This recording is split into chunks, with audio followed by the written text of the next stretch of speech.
안녕하세요. 잡포탈입니다. 오늘의 상담자는 대기업 품질팀에 근무하고 계시는 30대 남성분입니다. 상담 주제는 현재 직장을 폐사하고 이직하는 것에 대한 상담입니다. 상담자는 이직에 대한 고민을 2년째 하고 있고 실제 이직을 하기 위해 다른 회사 면접을 보고 있는 상황입니다. 직장인이라면 누구나 이직에 대한 환상을 가지고 있습니다.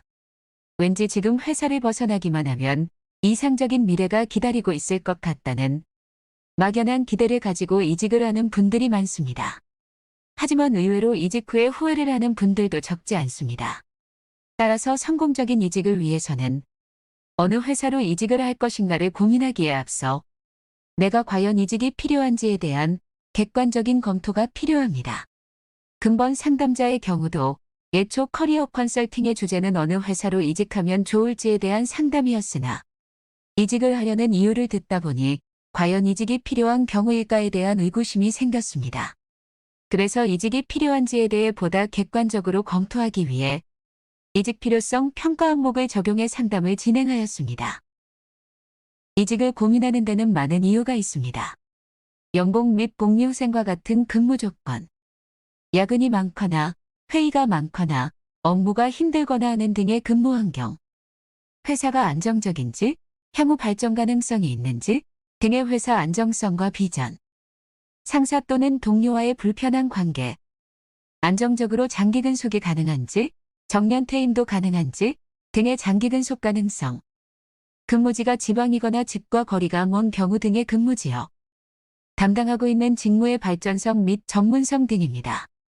그럼 근본 상담자의 경우 이직 필요성에 대해 알아보겠습니다. 첫째, 근무 조건. 6년차 대리로서 연봉은 5천만 원 중반이고 복리후생은 전형적인 중견 대기업 수준이라고 합니다. 근무 조건에 있어서는 이직 필요성이 없어 보입니다. 둘째, 근무 환경. 야근도 거의 없고 업무 난이도도 높지 않다고 합니다. 근무 환경도 이직 필요성이 없어 보입니다. 셋째, 회사 안정성 및 비전. 중견 대기업이라서 안정적이고 발전 가능성도 높다고 합니다. 따라서 회사 안정성 및 비전 항목도 이직 필요성은 없어 보입니다. 넷째, 동료와의 관계. 동료 및 상사들과 특별한 문제도 없고 모두 친하게 잘 지내고 있다고 합니다. 이 또한 이직 필요성 해당되지 않습니다. 다섯째, 장기 근속 가능성. 대기업 공장에서 근무 중이기 때문에 정년 퇴임이 가능하다고 합니다. 따라서 이직 필요성 해당되지 않습니다. 여섯째, 근무 지역. 집이 서울인데 근무지가 전라도라서 이 부분은 불만이라고 합니다. 그래서 근무지역이 이직을 원하는 가장 중요한 요소인지 물어봤는데 만족스럽지는 않지만 가장 중요한 이직 사유는 아니라고 합니다. 참고로 대기업 본사의 경우 장기 근속 및 정년 퇴임이 어려운데 반해 대기업 지방공장 근무의 경우 본사에 비해 장기 근속이 유리하기 때문에 지방 근무가 불편한 점은 있지만 장기 근속 가능성 면에서는 장점이 있다는 점을 설명해 드렸습니다. 일곱째, 직무 전문성. 상담자는 대기업 공장 품질팀에 근무 중인데 입사 후 지금까지 단순 분석 업무 위주로 업무를 하고 있어 이 점이 이직을 원하는 가장 중요한 이유라고 합니다. 본인이 느끼기에 직무 전문성이 너무 떨어지기 때문에 직무 전문성을 높일 수 있는 회사로 이직을 희망하고 있다고 합니다. 대기업에 근무하는 분들 중 많은 분들이 단순 업무 또는 낮은 직무 전문성으로 고민하는 경우가 많습니다. 대기업의 경우 직원이 많고 직무가 세분되어 있어 직급이 낮을 때는 단순 업무만 하는 경우가 많기 때문입니다. 실제 이러한 이유로 힘들게 입사한 대기업을 퇴사하는 경우도 많이 발생합니다. 왜냐면 어렵게 입사를 했는데 이런 단순한 업무만 하는 것에 만족할 수 없다는 이유 때문입니다. 근본 상담자도 이에 해당하는 경우입니다. 그래서 제가 물어봤습니다. 과장님도 분석 업무만 하시나요? 아니라고 합니다. 차장님은요? 부장님은요? 분석 업무만 하시나요?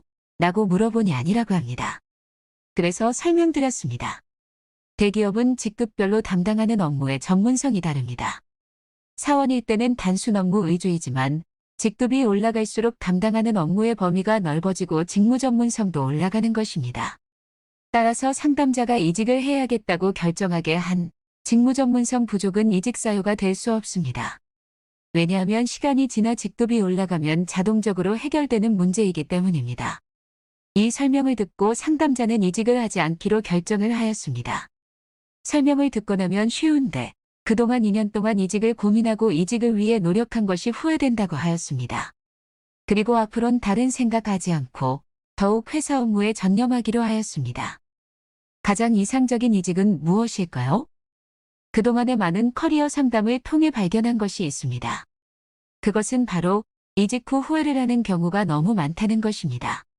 막연히 장밋빛 미래를 꿈꾸며 이직을 하지만 현실은 기대보다 떨어지고 심지어 어떤 경우는 기존 회사보다 훨씬 못한 경우도 많이 발생합니다.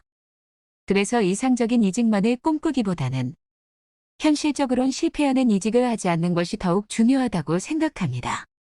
이직을 결정하기 전에 앞서 설명드린 이직 필요성 평가 항목을 객관적으로 분석해 이직이 꼭 필요한지에 대해 다시 한번 검토해 보실 것을 추천드립니다.